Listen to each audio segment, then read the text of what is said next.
Hello everyone. तो आज की क्लास में हम लोग जो है अष्टांग हृदय का 8th चैप्टर जो मात्रा शीतीय अध्याय है ये अपन स्टार्ट करेंगे। ठीक है। और देखेंगे कि इस चैप्टर में क्या क्या चीजें बताई गई है। ठीक है। तो मात्रा शीतीय जो अध्याय है ये कौन सा चैप्टर है? आपका अष्टांग हृदय का 8th चैप्टर है। इसके अंतर्गत क्या है? जो मात्रा पूर्वक आहार, अशीतीय। ठीक है। मतलब जो आपका भोजन है उसकी मात्रा क्या होनी चाहिए, कितनी मात्रा में खाना है, उसके आहार के विषय में इस चैप्टर के अंतर्गत पूर्ण रूप से बताया गया है। ठीक है। तो ये जो चैप्टर है इसके अंतर्गत अपन इन्हीं चीजों के विषय में बात करेंगे। तो स्टार्ट करते हैं ये चैप्टर। तो यहाँ पे सबसे पहले आहार की मात्रा बताई गई है। आहार की मात्रा यानी कि जो आप फूड लेते हो, ठीक है, बहुत इंपॉर्टेंट है, डाइट आपको भी पता है। तो वो कितनी मात्रा में लेना है। ठीक है। तो ये आहार की मात्रा के विषय में बताया गया है कि सभी व्यक्तियों को, चाहे वो क्या है, रोगी हो, डिसीज से पीड़ित हो, या फिर कोई भी व्यक्ति जो स्वस्थ हो, ठीक है, उसको क्या है अपना डाइजेस्टिव फायर यानी कि जो जठराग्नि है उसके मात्रा के अनुसार, ठीक है, जैसे कि उसकी जो जठराग्नि है, डाइजेस्टिव फायर है, वो बहुत अच्छा है, ठीक है, तो उसके अनुसार, मात्रा के अनुसार, ठीक है, जो भोजन है वो करना चाहिए। ये यहाँ पे बताया गया है। क्यों करना चाहिए? क्योंकि उचित मात्रा में आहार किया गया जो भोजन है वो जठराग्नि को बढ़ा देते हैं। जैसे कि एग्जाम्पल के लिए मैं बताता हूँ। ठीक है। अब क्या है, कोई व्यक्ति है, उसका जो जठराग्नि है वो कैसे है, मंद है। ठीक है। जो अग्नि कैसी है, मंद है। अब वो क्या कर लिया, बहुत ज्यादा जंक फूड वगैरह सेवन कर लिया, या फिर बहुत ज्यादा जो हैवी फूड है, जो इजी मतलब डाइजेस्टेबल नहीं है, उनका सेवन कर लिया। तो इसकी अग्नि ऑलरेडी मंद है, उसको जो भोजन किया उसको डाइजेस्ट नहीं करेगा। ठीक है। तो क्या होगा, और डिसीज वगैरह, आम वगैरह हो जाएगा। ठीक है, डिसीज की उत्पत्ति हो जाएगी। लेकिन इसकी अग्नि मंद है और इसको इसको पता है कि मेरी अग्नि मंद है, इसके अनुसार उसने क्या है, हल्का लाइट फूड सेवन किया, जिससे इसका भोजन का पाचन हो गया, आसानी से डाइजेशन हो गया। तो क्या होगा, जो डाइजेस्टिव फायर है वो धीरे से करके बढ़ जाएगा। ये चीज यहाँ पे बताया गया है कि स्वस्थ, यहाँ पे बताया गया है कि वही है कि मात्रा अनुसार भोजन करना ही चाहिए, क्योंकि उचित मात्रा में किया गया भोजन जो है वो डाइजेस्टिव फायर को यानी कि जठराग्नि को बढ़ाता है। ये यहाँ पे आपका बताया गया है। ठीक है। इसमें बोला गया है गुरु और लघु दो प्रकार के भोजन द्रव्य को मात्रा की आवश्यकता होती है। मतलब गुरु मतलब हैवी, लघु मतलब लाइट डाइट। ये दो प्रकार के जो भोजन द्रव्य, फूड वाले आपके पदार्थ हैं, इनको क्या है, मात्रा की आवश्यकता होती है। इसलिए आहार की मात्रा का निर्धारण, ठीक है, यानी कि आप जितना फूड इंटेक करोगे उसके आहार की जो मात्रा है उसका निर्धारण गुरु और लघु, यानी कि जो आपका हैवी डाइट है और लाइट डाइट है, इसके आधार पे ही किया जाता है, इसके दृष्टि के आधार पे ही रखना चाहिए। आहार की जितनी मात्रा से व्यक्ति का पेट भर जाता है, मतलब इतना भोजन जिससे आपका पेट भर जाता है, ठीक है, आहार की जितनी मात्रा जिससे व्यक्ति का जो पेट है, ठीक है, वो भर जाता है, उसकी आधी मात्रा में ही गुरु आहार का सेवन करना चाहिए। ठीक है। जैसे कि आपको मान के चलो 500 ग्राम जो है, ठीक है, भोजन करने से आपका पेट भर जाता है। ठीक है। तो इससे हाफ यानी कि 250 ग्राम आपको क्या है, लाइट जो डाइट है, सॉरी गुरु जो आहार है, हैवी जो डाइट है, ठीक है, उनका सेवन करना चाहिए। ये यहाँ पे बोला गया है कि जितनी मात्रा में क्या है आपका व्यक्ति का जो पेट है वो भर जाता है, उससे आधी मात्रा, यानी कि 500 का हाफ क्या हो गया, 250, इतनी मात्रा में जो है, जो हैवी फूड है उसका सेवन करना चाहिए। इसी प्रकार जो लघु आहार है, ठीक है, उनकी भी जो आहार मात्रा है उससे अधिक मात्रा में आहार का सेवन करना है, सॉरी, इससे अधिक मात्रा में आहार का सेवन नहीं करना चाहिए। ठीक है।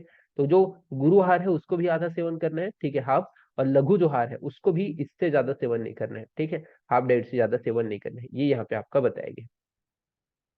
हीन मात्रा में लिया गया भोजन, भोजन न तो अधिक, न तो शरीर का उपचय यानी कि जो मेटाबॉलिज्म, जो क्रियाएं होती हैं उसकी पुष्टि करते हैं। मतलब बहुत कम मात्रा में अगर आप सेवन कर लिए हीन मात्रा में, ठीक है, बहुत हीन मतलब वही है कि एक हिसाब से जो आपके शरीर को ना लगे। ठीक है। जैसे आप एग्जांपल के लिए मॉर्निंग ब्रेकफास्ट में क्या खाते थे आप, जो सिंपल सी बात है कि डोसा वगैरह खा रहे हो, या फिर और लाइट चीजें, पोहा वगैरह खा रहे हो, ठीक है, लेकिन आपने कभी सिर्फ चाय बिस्किट खा के चला गया, तो हीन मात्रा में हो गया। ठीक है। तो हीन मात्रा में अगर आप भोजन करोगे तो उसका जो है मेटाबॉलिज्म वगैरह यानी कि उपचय की जो प्रक्रिया है, ठीक है, तो वो प्रॉपर नहीं होगा। तो भोजन ना तो शरीर का उपचय करेगा, मतलब भोजन को क्या है, मेटाबॉलिज्म नहीं होगा, यानी कि शरीर जो है वो बढ़ेगा नहीं। ठीक है। ये यहाँ पे बताया गया। और न ही शरीर को बल मिलेगा। हीन मात्रा में यानी कि कम मात्रा में, जितना आपको फूड रिक्वायर्ड था उससे कम मात्रा में आपने सेवन कर लिया, तो न ही बल बढ़ेगा शरीर का, ठीक है, और न ही ओज बढ़ेगा। ये यहाँ पे बताया गया है।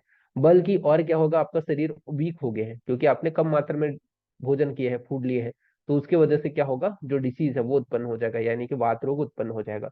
और वही है कि आप क्या कर रहे हो, हीन मात्रा के अलावा अधिक मात्रा में, एकदम ज्यादा मात्रा में आपने पेट भर बहुत ज्यादा पेट फुलाते तक भोजन कर लिया है, तो अधिक मात्रा में भोजन करने से क्या होता है, शीघ्र ही जो सभी दोष है वो प्रकोपित हो जाते हैं। ठीक है, तो भोजन से सभी जो दोष है वो प्रकोपित हो जाते हैं अधिक मात्रा में, और रोग उत्पन्न हो जाते हैं। इसी वजह से मात्रा पूर्वक जो आहार है वो सेवन करना चाहिए। अब ये जो चैप्टर है, इसके अंतर्गत कुछ डिसीज भी हम देखेंगे जो फूड से रिलेटेड है। ठीक है, मतलब अगर आप फूड का प्रॉपर सेवन नहीं करो, या फूड से रिलेटेड कौन से डिसीज हैं, ठीक है, जो आपको प्रॉपर अगर आप मात्रा में डाइट नहीं ले हो तो उसकी वजह से कौन से डिसीज होते हैं, उनके विषय में भी अपन बात करेंगे। तो सबसे पहला आता है आपका अल्सक रोग। अल्सक का मतलब क्या समझते हो, अल्सक मतलब होता है आलसी। ठीक है, अल्सक, अल्सक मतलब आलसी, जो लेजी है। ठीक है, उसे अपन क्या बोलेंगे, अल्सक बोलेंगे। तो यहाँ पे तीन चीजों को पहले, चार चीजों को मैं पहले बता देता हूँ। निदान मतलब क्या होता है, कॉजेस। ठीक है, जिसके वजह से वो जो डिसीज है वो उत्पन्न हुआ है। ये तो पहले डिसीज का नाम दे दिया गया कि अल्सक। ठीक है, तो अल्सक मतलब समझ में आ गया, अल्सक मतलब होता है लेजी। ठीक है, जो लेजी है, कौन लेजी है, क्या लेजी है, वो अभी अपन पढ़ेंगे। ठीक है, अल्सक आलसी को बोलते हैं। निदान मतलब कॉजेस, लक्षण मतलब उसके सिम्टम्स, परिभाषा मतलब डेफिनेशन, और चिकित्सा मतलब ट्रीटमेंट। तो इसको अपन इस प्रकार से चार भाग में पढ़ेंगे। तो सबसे पहले अल्सर जो है वो होने का निदान बताया गया है, क्यों उत्पन्न होता है ये डिसीज जो है, अल्सर नाम का जो आयुर्वेद में जो डिसीज बताया गया वो क्यों उत्पन्न होता है, इसका निदान बताया गया है। तो निदान मतलब कॉजेज बताया गया है कि आहार को क्या है, अधिक मात्रा में, एक्सेसिव अमाउंट में आपने सेवन कर लिया। आहार को अधिक मात्रा में सेवन करने से क्या होता है, जो वात आदि जो दोष होते हैं वो क्या है, प्रकोपित हो जाते हैं, और शरीर में अपक्व जो रस है, ठीक है, यानी कि आम है, उसको क्या है उत्पन्न करते हैं, या फिर आम से दूषित आहार के साथ में मिल करके। ठीक है, तो पहले वही है कि अधिक मात्रा में आपने भोजन किया, ठीक है, तो वात आदि दोष कुपित होगा, और शरीर में पहले से आपका डाइजेशन नहीं हुआ था, उस फूड को क्या बोलेंगे, आम कहेंगे, और वो शरीर में बना हुआ था। उसके साथ में क्या होगा, ये जो दोष है, वात आदि जो दोष है वो दूषित हो जाएंगे, मिल जाएंगे, और उससे क्या है, विष्टभित होकर के अल्सक नामक रोग को उत्पन्न करेंगे। ठीक है, अब इसको आप थोड़ा सा अच्छे से समझो। ठीक है, निदान अभी भी समझ में नहीं आया तो, क्या हुआ, कोई एक व्यक्ति है, ठीक है, उसने क्या है बहुत ज्यादा मात्रा में उसने क्या है फूड को सेवन किया। ठीक है, अब पहले क्या है, अब इसको कैसे करके फूड को सेवन किया ये चीज अपन बात करते हैं। ठीक है, पहले से उसने रात में मान के चलो खाना खाया था। ठीक है, अब पहले से उसका जो डाइजेशन है वो प्रॉपर नहीं हुआ था, ये जो रात का फूड है वो पहले से पका नहीं था, तो वो अपक्व जो अन्न होता है उसको अपन क्या बोलते हैं, आम कहते हैं। ठीक है, अब इसके बाद में इसने मॉर्निंग में और खा दिया, बहुत ज्यादा खा दिया। ठीक है, तो और आपके आगे, तो ये जो आपका स्टमक है इसमें जो डाइजेशन होना चाहिए था वो प्रॉपर नहीं हुआ, जो दोस्त थे वो प्रकोपित हो गए, और ये जो आम था पहले से जो आपका रात का जो बचा हुआ था जो पका नहीं था उसके साथ में मिक्स हो गया। ठीक है, और वैसे ही पड़ा रहा शरीर में, वो बाहर नहीं निकला। ठीक है, वैसे ही पड़ा रहा। ठीक है, आलसी की तरह पड़ा रहा। ठीक है, शरीर से बाहर नहीं निकला, आम भी और ये जो दोष है वो भी। ठीक है, तो इसको क्या बोलेंगे, अल्सक रोग कहेंगे। तो वही चीज को यहाँ पे बोला गया है। ठीक है, अगर मैंने जो ये चीज समझाया उसको अगर आप समझ में आ गया तो भी आप लिख सकते हो। ठीक है, जरूरी नहीं है कि बुकिस्ट लैंग्वेज लिखो। ठीक है, कि अधिक मात्रा में भोजन किया, वातदि दोष प्रकोपित हुए, और आम के साथ मिल करके अल्सर रोग को उत्पन्न किए। क्लियर हो गया। ठीक है, बस सिम्टम्स क्या क्या दिखाई देगा, लक्षण क्या क्या दिखाई देगा पेशेंट में, तो सेवन किया गया जो आहार है वो वात आदि दोषों द्वारा प्रकोपित होने पर, तथा कफ द्वारा स्रोतावरोध कर देने पर, वहां पे अमाशय में निष्क्रिय होकर के शैल्यवत पड़ा रहता है, तथा वमन व अतिसार। ठीक है, तो मतलब यहाँ पे ये बोला गया है लक्षण में कि क्या होता है, जो भोजन आपने सेवन किए हैं, ठीक है, वो वात आदि दोषों के द्वारा प्रकोपित हो गए हैं, कफ के द्वारा स्रोतसों को क्या कर रहे हैं, ऑब्स्ट्रक्शन करते हैं। पहला लक्षण क्या है, कफ के द्वारा स्रोत, पहला तो ये है कि वात आदि दोष को कुपित किया, और जो बढ़ा हुआ दोष तो पहले से कुपित है, उसमें और कुपित करेगा, पहला लक्षण। दूसरा क्या है, जो कफ है, ठीक है, जो शरीर में स्थित जो कफ है, उससे जो शरीर के चैनल्स है, स्रोतस है, उनको ब्लॉक करेगा, तो कि जो चैनल्स है उसको ब्लॉक करेगा।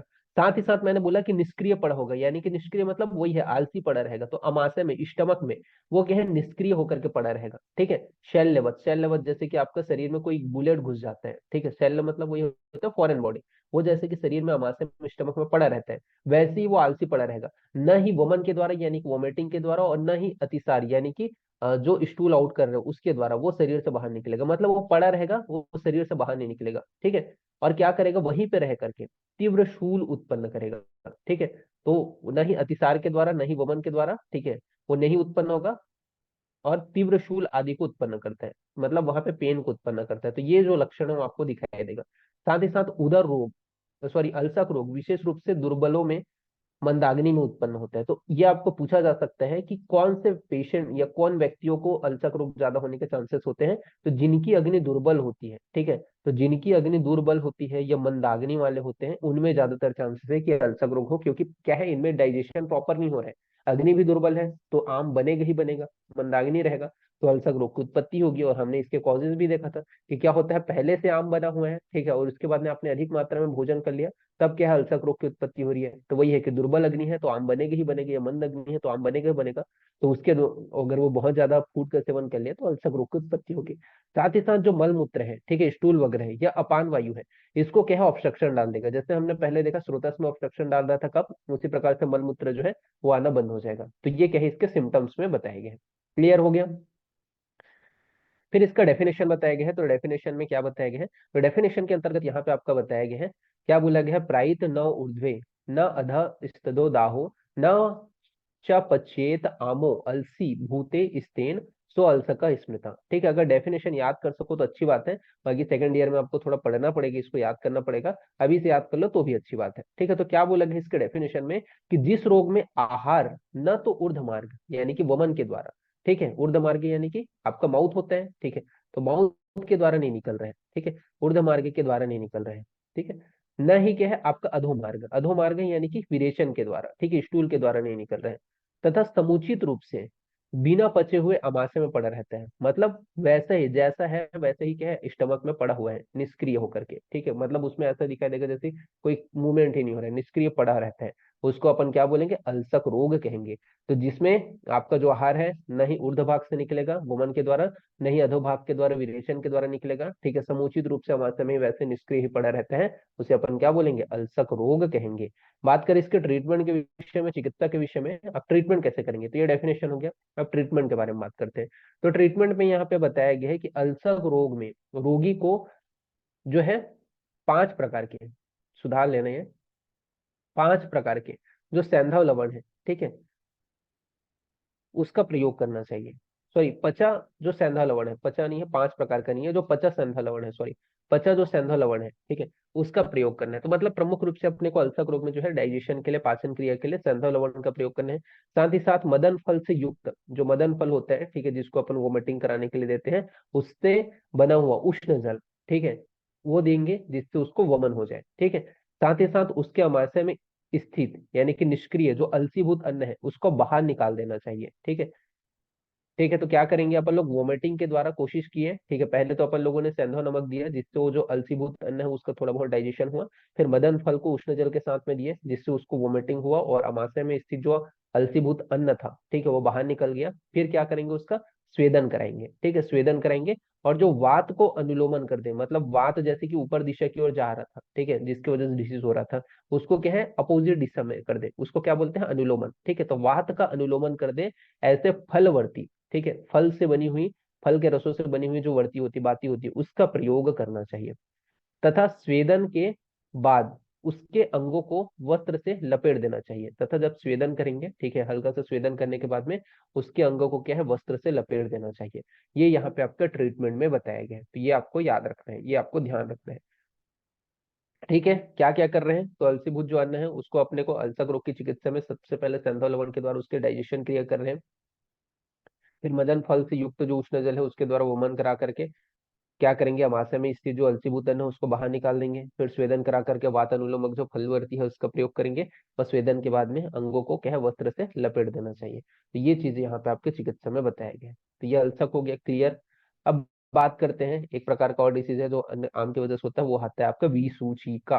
ठीक है, तो विसूचिका कुछ समझ में आ रहा है, विसूचिका नाम से ही समझ में आ रहा होगा कि सुई चुभोने जैसी पीड़ा होगा, प्रिकिंग पेन होगा, सुई चुभोने जैसी पीड़ा होगी, ठीक है, इस वजह से इसे क्या बोलेगा, विसूचिका। ठीक है, अब इसका निदान, निदान मतलब वही है कि किस कारण से उत्पन्न हो रहा है, कॉजेस, ठीक है, संप्राप्ति मतलब पैथोजेनेसिस, ठीक है, इसके अलावा परिभाषा मतलब डेफिनेशन, लक्षण मतलब सिम्टम, और ट्रीटमेंट मतलब चिकित्सा, इसको अपन देखेंगे।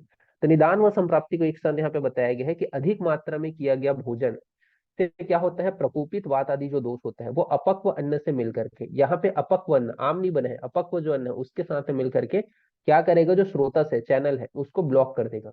फिर क्या करेगा, इसको अवरुद्ध होने की वजह से अब सिंपल सी बात है, जब स्रोता से चैनल है ब्लॉक हो गए तो जो एंजाइम्स हैं जो सीक्रेट होने चाहिए थे डाइजेशन के लिए वो नहीं सीक्रेट हो पाएंगे। इसके वजह से क्या होगा, आम रस जो होगा वो ऊर्ध्व मार्ग से या अधो मार्ग से वेग पूर्वक बाहर निकलेगा। ठीक है, तो जो आम रस है वो क्या है, वेग पूर्वक, एक प्रॉपर जो वेग है, वेग मतलब एक प्रॉपर कंसिस्टेंसी वेग के साथ में ऊर्ध्व भाग से ऊपर की ओर से या अधो भाग से बाहर निकलेगा। और इसी रोग को क्या बोलेंगे, विसूचिका कहेंगे। क्लियर हुआ? क्या हो रहा है, अधिक मात्रा में अगर किसी पेशेंट ने भोजन किया तो अपक्व अन्न के साथ में वह जो है वात, वो जो अब बहुत ज्यादा मात्रा में भोजन किया तो वात आदि दोष प्रकोपित होंगे। अपक्व अन्न के साथ मिल करके स्रोतस्सों को अवरुद्ध करते हुए आम रस को ऊर्ध्व मार्ग से अधो मार्ग से वेग पूर्वक बाहर निकलते हैं। इसी को ही क्या बोलते हैं, विसूचिका कहते हैं। ये यहाँ पे आपका बताया गया है। फिर बात करते हैं निदान व संप्राप्ति के विषय में। ठीक है, ये निदान संप्राप्ति सॉरी डेफिनेशन के बारे में बात करते हैं, परिभाषा के विषय में बात करते हैं।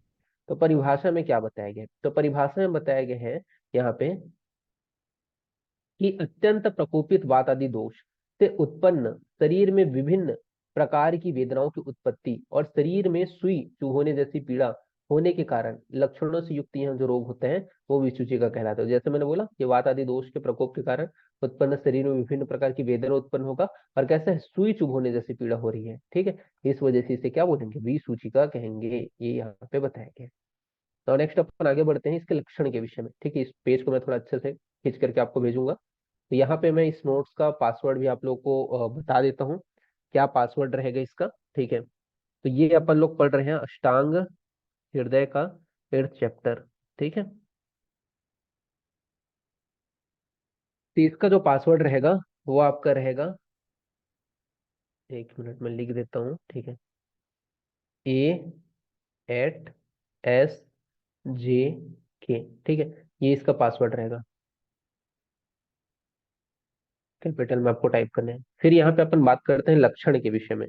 ठीक है, तो लक्षण के विषय में क्या बताया गया है, तो लक्षण में बताया गया है कि विसूची का जो रोग होता है उसमें वात के कारण शूल भ्रम अनह तथा कंपन व जकड़ाहट आदि उत्पन्न होता है। ठीक है, तो विसूची का जो रोग होता है उसमें वात के कारण शूल भ्रम अनह कंपन व जकड़ाहट आदि उत्पन्न होते हैं। पित्त के कारण ज्वर अतिसार की उत्पत्ति होती है। अंतरदाह, ठीक है, प्यास मूर्छा आदि की उत्पत्ति होती है। साथ ही साथ कफ के कारण क्या है, वमन होगा, गौरवता यानी कि हैवीनेस होगा। वाक संग, ठीक है, मतलब जो बोलने हैं, ठीक है, उसमें थोड़ा सा जो बोलने की जो प्रक्रिया रहेगी, वाइस जो रहेगा वो थोड़ा संग हो जाएगा। ठीक है, स्टीवन यानी कि थूक आना, ये सभी जो लक्षण है वो देखने को मिलेगा। तो विसूचिका रोग में जो है वात के कारण पेन होगा, स्टूल होगा, भ्रम यानी कि कन्वर्जन होगा, अनह होगा, ठीक है, कंपन शरीर कांपने लगेगा, जकड़ाहट होगा। पित्त के कारण क्या होगा, ज्वर तथा अतिसार होगा, फीवर और डायरिया होगा। अंतरदाह, ठीक है, अंदर में क्या है, थोड़ा दाहवत पीड़ा होगा। प्यास मतलब बहुत ज्यादा प्यास लगेगा। ठीक है, मूर्छा, ठीक है, बेहोश हो जाएगा। और कफ के कारण वमन यानी कि वोमिटिंग, शरीर में हैवीनेस, गौरवता, वाकसंग और स्टीवन, ये सभी लक्षण आपको देखने को मिलेगा। बात कर लेते हैं इसका ट्रीटमेंट के विषय में। तो ट्रीटमेंट में क्या बताया गया है, तो ट्रीटमेंट के अंतर्गत यहाँ पे बताया गया कि अत्यधिक बढ़ा हुआ विसूचिका रोग में एड़ियों में दह कर्म करना चाहिए। ठीक है, तो दह कर्म क्या होता है, एक प्रकार का आपको आगे चल करके पढ़ोगे। ठीक है, दह कर्म में अपन क्या करते हैं, एक तप्त शलाका लेते हैं। ठीक है, और जो आपका हील वाला जो रीजन रहता है, ठीक है, पैर का जो हील वाला जो रीजन है, एड़ी वाला जो रीजन होता है, ये वाला, ठीक है, यहाँ पे अपन दह कर्म करते हैं। अत्यधिक बढ़ा हुआ जो विसूचिका रोग है उसमें ये श्रेष्ठ बताया गया ट्रीटमेंट में। साथ ही साथ रोगी को उसी दिन उपवास यानी कि फास्ट करा करके उसी दिन विरेचन भी करवाना चाहिए। इसके बाद में संसर्गत जो क्रम है, संसर्गत क्रम मतलब जो उसको